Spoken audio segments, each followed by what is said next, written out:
Good evening, melanoma mosh pits. As it turns out, Mother Goose, the well-known icon of children's stories and Norse goddess of fairy tales, was caught stealing from God's cookie jar and, as punishment, has been sent to be a guest on our show. It wasn't until tonight that I learned that Mother Goose has an intense personal vendetta against Uncle Evil, though in retrospect it should have been obvious. Why can't we all just get along? You tell stories about children engaging in acts of wanton cannibalism. Okay. Still waiting for a reason. So, Miss Goose, I understand business has been very difficult for you since Disney rose to power. Yes, darn their black hearts. They took all my hard work and used it to make themselves rich. Where's the message? Where's the story used to instill fear in children who are foolish? Now it's all about big-budget musical productions, teenage melodrama, and cheap jokes about pop culture.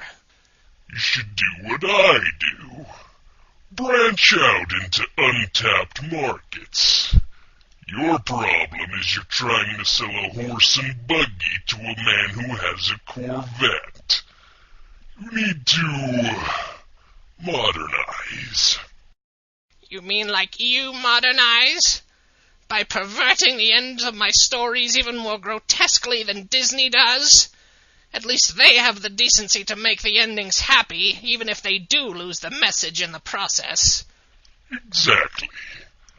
I prefer to intensify the message.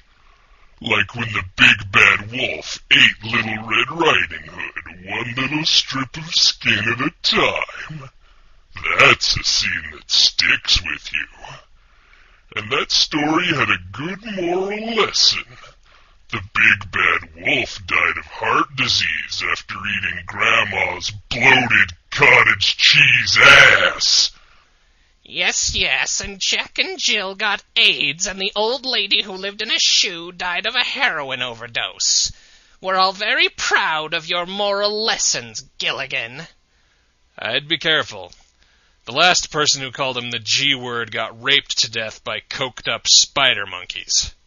You know what I say to that? It was a coincidence.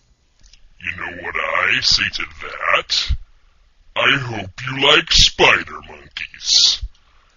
I'd retort right here, but ironically enough, I do. I'll be sure to give each of them a little tiny marriage certificate for you. All 10,000 of them.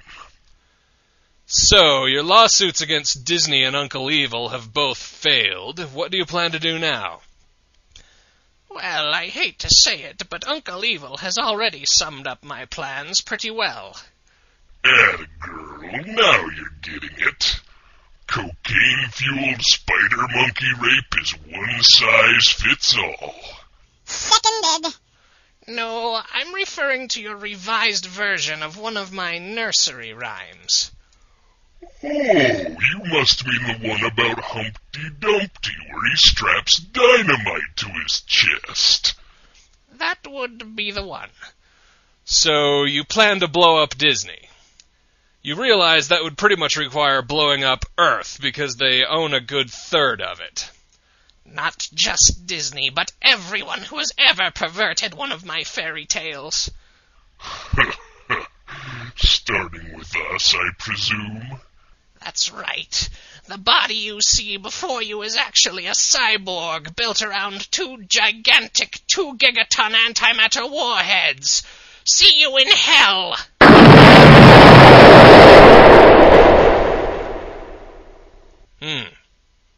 Is it hot in here, or is it just me? Well, at least Frugal was incinerated. Yeah, but that never lasts.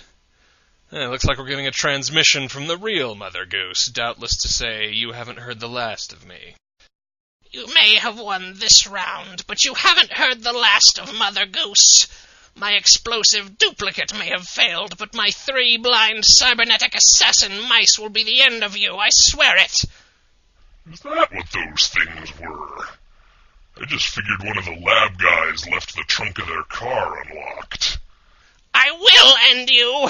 The little red hen will help me feast on your flesh. You know, you're sexy when you're in the throes of bloodlust. Alrighty, well, that's it for the Maggott Show this week. Tune in next time if you feel like it.